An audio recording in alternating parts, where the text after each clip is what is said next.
dan LHDN, dia dapat capture lah pendapatan tersebut. Lalu berdasarkan jumlah cukai yang tuan-puan bayar pada tahun lepas, dia bantu tuan-puan kirakan CP500. CP500 ni apa? CP500 ni adalah dia sebiji macam PCB ni, potongan cukai berjadual.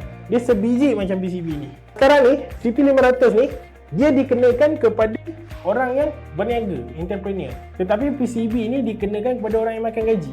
Okey, cerita dia sekarang ni, tuan dah bayar PCB, lepas tu dapat pula CP500 daripada LHDN.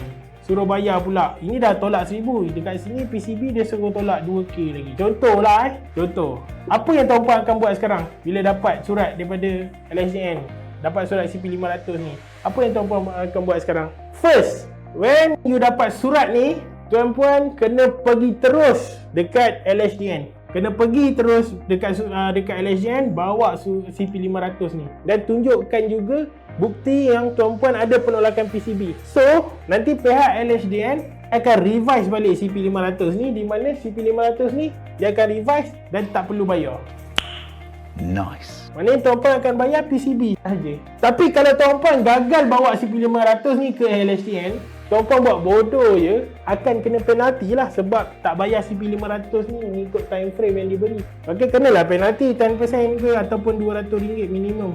Saya pun tak tahu, saya pun tak pasti. Banyak sangat penalti dia kan.